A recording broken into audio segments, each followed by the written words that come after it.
Welcome to Neeri's imperial channel. అందరికీ నమస్కారం.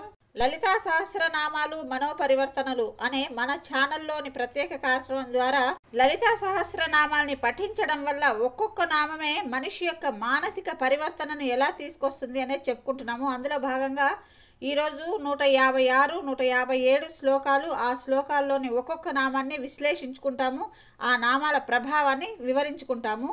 ముందుగా శ్లోకం ఏంటి అంటే 156వది. ప్రాణేశ్వరి ప్రాణదాత్రి పంచాశత్పీఠ రూపిణి విశృంఖలా వివిక్తస్థ వీర మాతా వియత్ ప్రసూహు.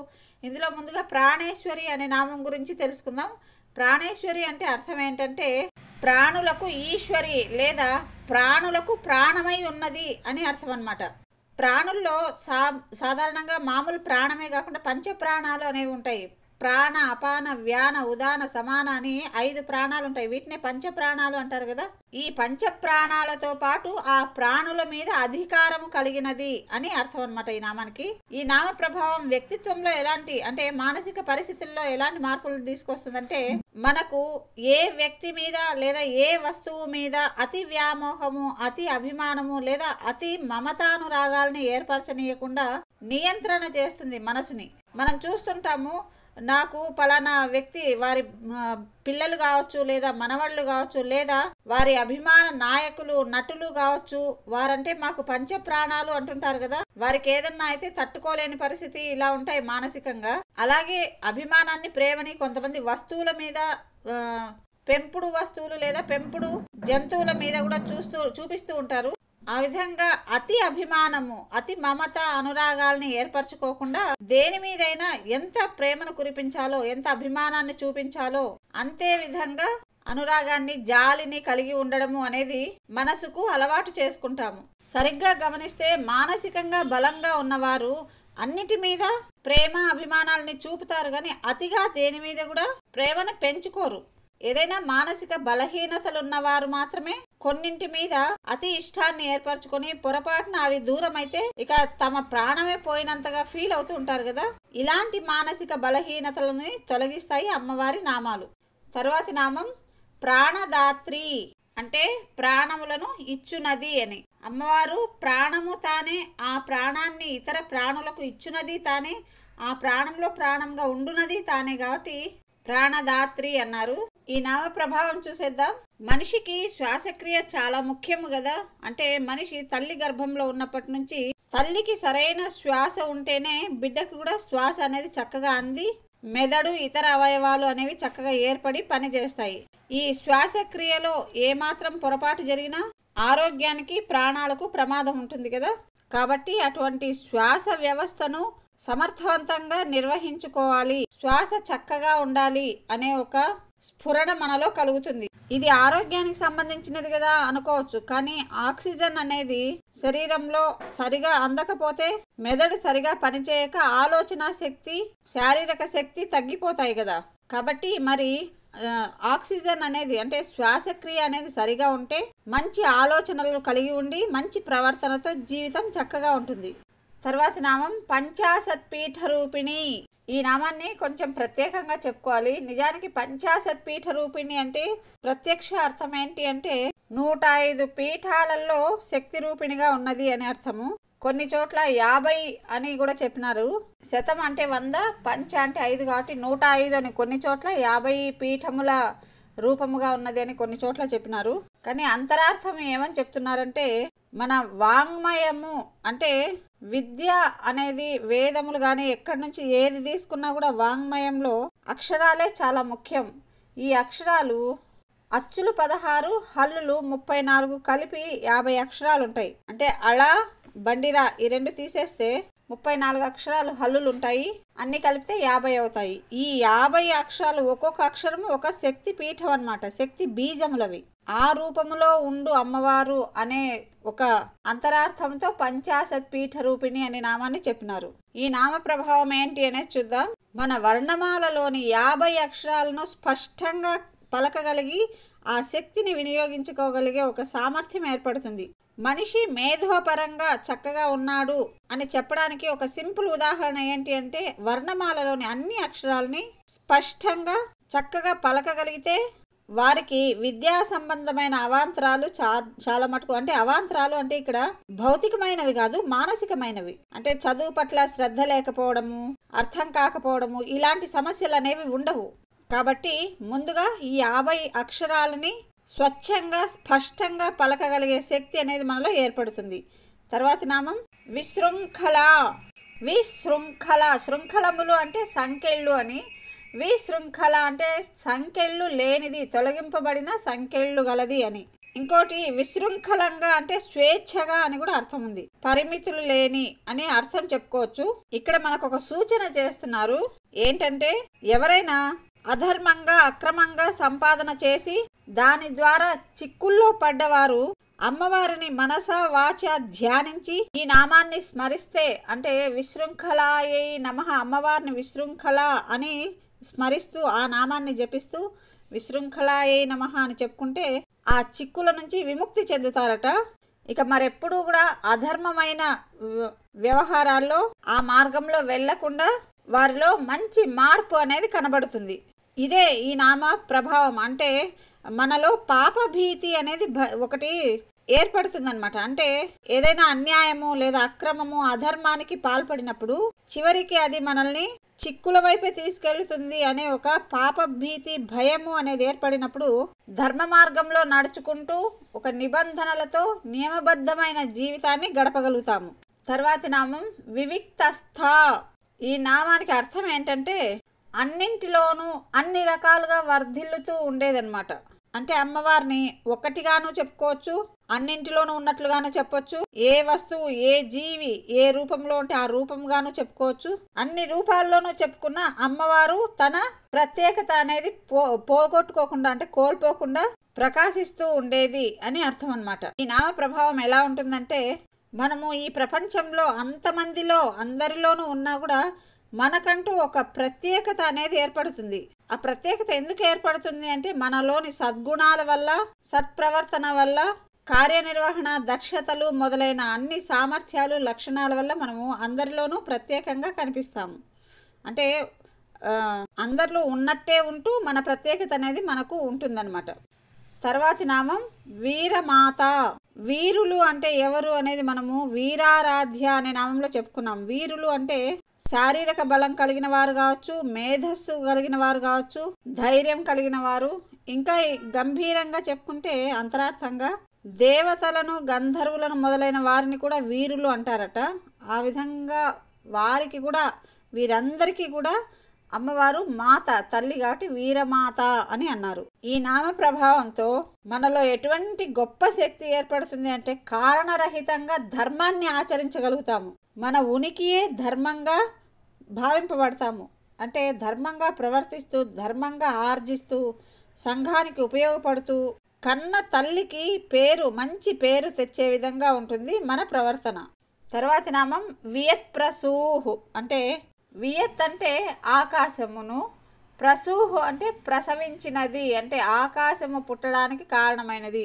ఈ పంచభూతాలన్నీ అమ్మవారి నుంచి ఉద్భవించినవే కదా. అందులో ఇక్కడ వియత్ ప్రసూహు అంటే ఆకాశము ఉద్భవించినది, ఆకాశమును కన్నది అని అర్థం అన్నమాట, ప్రసవించినది అని. ఈ నామ ప్రభావం చెప్పేసుకుందాం. మనలో సూక్ష్మ దృష్టి లేదా అంతర్నేత్రము అనేది ఏర్పడుతుంది. ఏ విషయాన్నైనా చక్కగా పరిశీలించగలిగే తత్వం అలవడుతుంది. తర్వాతి శ్లోకంలోనిది అంటే 157ది ముకుంద ముక్తి నిలయ మూల విగ్రహ రూపిణి భావజ్ఞ భవరోగగ్ని భవచక్ర ప్రవర్తిని. ఇందులో ముందుగా ముకుంద అంటే ముక్తినిచ్చేవాడు ముకుందుడు అని ఒక వ్యుత్పత్తి అర్థం ఉంది. అలాగే సృష్టి అనే ఈ ప్రక్రియలో, అంటే సృష్టి స్థితి లయాల ప్రకృతిలో లీనమైపోయి ఉంటారు కాబట్టి ముకుంద అని కూడా అంటారట. అందుకే నారాయణుడికి కూడా ముకుంద అనే నామం ఉంది. ఈ నామ ప్రభావం ఎలా ఉంటుంది మనుషుల యొక్క మానసిక పరివర్తన మీద అంటే కోరదగిన కోరికలు, సాధ్యమైన కోరికలను మాత్రమే కోరుకునే ఒక మనస్తత్వం అలవడుతుంది. శక్తికి మించి కోరుకోవడము, భౌతికమైన వాటి మీద ఎక్కువ మక్కువతో వాటిని కోరుకోవడము, ఇలాంటి మానసిక తత్వం నుంచి మనము ముక్తిని పొందుతాము. కోరుకునే కోరికల మీద ఒక అవగాహనను కలిగి ఉంటాము. అంటే మనం ఏం కోరుతున్నాము, అది మనకు ఎంతవరకు అవసరము, పర్యవసానాలు మొదలైన వాటి గురించి ఆలోచించి కోరుకోగలిగే తత్వము ఏర్పడుతుంది. తర్వాతి నామం ముక్తి నిలయ. మనం ఈ శ్లోకంని చెప్పుకోలేదు కాబట్టి ఒకసారి చెప్పుకుందాం. ఇందాకటి నామంలో కూడా ముకుంద ముక్తి నిలయ మూల విగ్రహ రూపిణి భావజ్ఞ భవరోగగ్ని భవచక్ర ప్రవర్తిని. ఇది శ్లోకము. ఇందాక ముకుంద అయిపోయింది, ఇప్పుడు ముక్తి నిలయ అని చెప్పుకుంటున్నాము. ఈ నామానికి అర్థం ఏంటంటే మోక్షానికి నిలయమైనది అని. మోక్షం అన్నా ముక్తి అన్నా అదే కదా. నిజానికి ముక్తి అనేది 4 రకాలు ఉంటుందట. అదేంటంటే సాలోక్య సామీప్య సారూప్య సాయుజ్యాలట. అంటే మనకి ఏదైనా కోరిక తీరినప్పుడు లేదా ఒక మనసు తృప్తి చెందినప్పుడు ఆ స్థాయిలను బట్టి ఏ రకమైన ముక్తిని పొందునాము అనేది తెలుస్తుంది. అంటే వీటి గురించి నెక్స్ట్ ఎప్పుడైనా మళ్ళీ లోతుగా గంభీరంగా తెలుసుకుందాము. ప్రస్తుతానికైతే ఇటువంటి ఏ రకమైన ముక్తినైనా అమ్మవారు ప్రసాదించగలదట. అందుకని అమ్మవారు ముక్తి నిలయ అనే పేరును గడించింది. ఈ నామ ప్రభావం ఏంటంటే మనము కోరికల ద్వారా బంధనాల్లో చిక్కుకోకుండా జాగ్రత్తగా ప్రవర్తించగలిగే తత్వం ఏర్పడుతుంది. ఎప్పుడైతే అలా జాగ్రత్తగా ప్రవర్తిస్తామో అదే భావనలో జీవిస్తామో దానివల్ల మనకు ఎన్నో రకాల సమస్యలు సమసిపోయి ప్రశాంతమైన జీవితాన్ని గడపగలుగుతాము. తర్వాతి నామం మూల విగ్రహ రూపిణి. ఇక్కడ ఇందాక ముక్తి నిలయాలో మనము 4 రకాల ముక్తి అని చెప్పుకున్నాము, కానీ 5 రకాలు ఉంటాయట. ఆ 5వ దాన్ని కైవల్యము అంటారట. ఈ 4 రకాల ముక్తులను సామాన్య సాధకులు కూడా సాధించవచ్చు, కానీ కైవల్యము అనే దాన్ని సాధించడానికి ముముక్షువులకు సాధ్యమట. వీళ్ళకి అసలు ఏ కోరికలు ఉండవు, కేవలం కైవల్యమే వీరికి కోరిక అనమాట. ఇటువంటి వారికైతే అమ్మవారు ఎప్పుడు నిత్యము దగ్గర ఉంటుందట. సరే, ఇక మనము ఈ మూల విగ్రహ రూపిణి అనే 840 సంఖ్య గల ఈ నామాన్ని గురించి చెప్పుకుందాం. ఈ నామాలకి చాలా అర్థాలు ఉన్నాయి. ప్రత్యక్ష అర్థం ఏంటంటే మూల కారణమునకు రూపముగా ఉన్నది అని. ఇక్కడ విగ్రహము అనే పదానికి అర్థాలు ఏమున్నాయంటే ఆకాశము మొదలైన పంచభూతాలట. అమ్మవారి సృష్టిలో ఏది సృష్టించబడాలన్నా ఈ పంచభూతాలు అనే అచ్చులో తయారు చేయబడతాయట.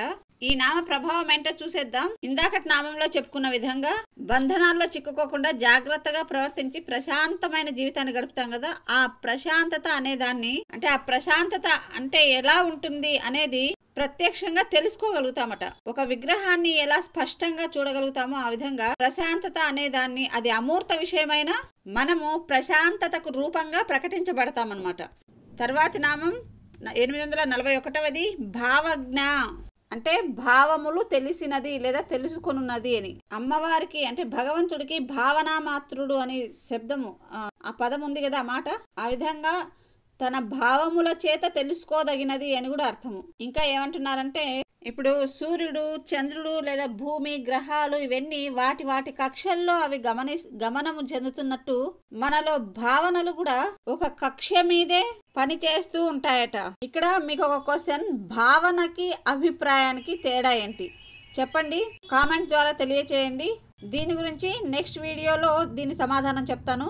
ప్రస్తుతం మనము ఈ నామం యొక్క ప్రభావము మనసు మీద ఎలా ఉంటుంది అనేది చూద్దాం. ప్రశాంతతకు నిలువెత్తు రూపమైన మన మనసు ప్రకృతికి దగ్గర అవుతుంది. ప్రకృతి పట్ల ఒక సంఘీభావాన్ని పెంపొందించుకుంటాము. ఈ గందరగోళమైన ఈ ప్రపంచం నుంచి ప్రశాంతతను పొందడం ఎలా అనే విషయాన్ని స్పష్టంగా తెలుసుకోగలుగుతాము. తర్వాతి నామం భవరోగగ్ని. భవరోగములు అంటే పుట్టడము, పెరగడము, మరణించడము, మళ్ళీ పుట్టడము, అంటే పునరపి జననం పునరపి మరణం అంటారు కదా. ఆ విధంగా ఈ జనన మరణ ఈ చక్రము ఉంటుంది కదా, ఈ భ్రమణం ఉంటుంది కదా, దీనికి భవము అని పేరు. ఈ చక్ర భ్రమణ సమయంలో ఏవైనా క్లేశములు వస్తే అంటే వ్యాధులు కష్టాలు వస్తే వాటిని పోగొట్టేది అని. చక్కగా చెప్పాలంటే జనన మరణ చక్ర భ్రమణ సంసారం అనేది రోగములను లేదా క్లేశములను పోగొట్టున్నది అని. మామూలుగా మనిషికి 2 రకాల రోగాలు వస్తాయి. ఒకటి శరీరానికి, రెండోది మానసికంగా. మామూలుగా శరీరానికి వచ్చే రోగాలు అంటే తెలిసినవే, తలనొప్పి, నొప్పులు అంటే కాళ్ళ నొప్పులు, అజీర్ణము, ఇంకా రకరకాల అవయవాలకు ఏదైనా ఇబ్బంది కలగడము ఇవి. మరి మానసిక రోగాలు అంటే ఏంటంటే అందులో మనసుకు సంబంధించిన భవరోగాలు అంటే ఏంటివి అంటే అసూయ, ద్వేషము, అనుమానము, గర్వము, మిడిసిపాటు, అజ్ఞానము, వీటిని మానసిక భవరోగాలు అంటారట. శరీరానికి ఏవైనా రోగాలు వస్తే మందులు వేసుకుంటే తగ్గిపోతాయి, కానీ మానసికంగా ఉండే భవరోగాలకు ఒకే ఒక్క మందు ఏంటంటే భగవత్ తత్వము తెలుసుకుంటే, భగవంతుడు అనుగ్రహిస్తే తప్పితే ఈ భవరోగాలు నాశనం అయ్యేది ఉండదు. ఈ భవరోగాలని మానసికమైన శారీరకమైన ఈ రోగాలని పోగొట్టగలిగే ఒకే ఒక్క వ్యక్తి ఎవరు అంటే అమ్మవారు మాత్రమే. అందుకే భవరోగగ్ని ఆమెకి నామం ఉంది. నామ ప్రభావం చూద్దాం. ఇందాక మనం చెప్పుకున్నాం కదా మానసిక భవరోగములు అని. వాటి బారిన పడకుండా మనస్సుని జాగ్రత్త పరుస్తూ ఉంటుంది. అంటే ప్రలోభాలకి ప్రభావితాలకు గురి కాకుండా, బంధనాల్లో చిక్కుకోకుండా, అంటే మనసు కోరికలు కోరుతూ ఉంటుంది, కోరి బంధనాల్లో చిక్కుకుంటా ఉంటుంది కదా, ఆ విధంగా బంధనాల్లో చిక్కుకోకుండా, భ్రమల బారిన పడకుండా ఒక నిశ్చలమైన మనసుతో స్థిర చిత్తంతో మన పనులు మనం చేసుకోగలుగుతాము. తరువాతి నామం భవచక్ర ప్రవర్తిని. భవచక్రము అంటే తెలుసు, ఇందాక చెప్పుకున్నాము, జనన మరణాల చక్రం అన్నమాట. ఈ చక్రమును ప్రవర్తింపచేయునది అని అర్థము ఈ నామానికి. ఇంకో అర్థం ఏంటంటే మనిషి యొక్క భవచక్రంలో కొన్ని ఇంకా ఉన్నాయి చక్రములుగా చెప్పుకోదగిన. అవేంటంటే రాత్రి పగలు, అంటే రాత్రి తర్వాత పగలు, పగలు తర్వాత రాత్రి వస్తుంది. శుక్ల కృష్ణ పక్షాలు, అలాగే మాసాలు, సంవత్సరాలు, యుగాలు, ఇట్లా చెప్పుకుంటా పోతే ఎన్నో విషయాలు ఉన్నాయి కదా. వాటన్నింటినీ వాటి వాటి వ్యవస్థలలో నిరంతరము చక్కగా అంటే ఆ చక్రాన్ని భ్రమింపచేసేది లేదా ప్రవర్తింపచేసేది అని అర్థం. ఈ నామ ప్రభావం చూద్దాం. భ్రమలకు బంధనాలకు లోనవని ఒక మంచి జీవితం అనేది మనము ఏర్పరచుకుంటాం. ఎలా అంటే మనం ఒక నియంత్రణ చక్రాన్ని ఏర్పాటు చేసుకుంటాం. అంటే ఏదైనా ఒక చక్రము ఒక్కసారి గట్టిగా తిప్పి వదిలేస్తే అది అలాగే తిరుగుతూ ఉంటుంది కదా. ఆ విధంగా మన మనసులో ఈ భవరోగములు లేని మనసు, అంటే అసూయ ద్వేషాలు మొదలైనవి లేనివి, భ్రమలకు మోహాలకు లోబడని తత్వము, అతి కోరికలు కోరని తత్వము, ఇలాంటి మనస్తత్వాలను ఏర్పరచుకొని ఒక రక్షణ వ్యవస్థలో మనము జీవితాన్ని గడపగలుగుతాము. ఇవి ఈరోజు మనం చెప్పుకున్న లలితా సహస్రనామాలు, మానసికంగా వచ్చే పరివర్తనలు. రాబోయే వీడియోలో ఇక రాబోయే నామాలని చెప్పుకుందాం. ఈ రోజుకి 843 నామాలు అయిపోయినాయి. ఇక 150+ ఉన్నాయి. అమ్మవారి ఆజ్ఞ ప్రకారము ఏ మనుషులైతే సహస్రనామాలను చదవగలుగుతారో, ఒకవేళ అన్నీ చదవలేకపోయినా మొదటి 300 గాని, మధ్యలో 300 గాని, చివరి 300ని గాని శ్రద్ధగా చదువుతారో వారి కోరికల్ని నెరవేరుస్తాను అని చెప్పింది కదా. ఆ విధంగా ఇప్పుడు చివరి 300 నామాల్లో దాదాపు సగం నామాలైపోయి ఇక సగం మాత్రమే ఉన్నాయి. కాబట్టి ఇప్పుడు చెప్పబోయేవి కూడా విని అమ్మవారి అనుగ్రహానికి దగ్గర కావాలని కోరుతూ thank you. Have a nice day.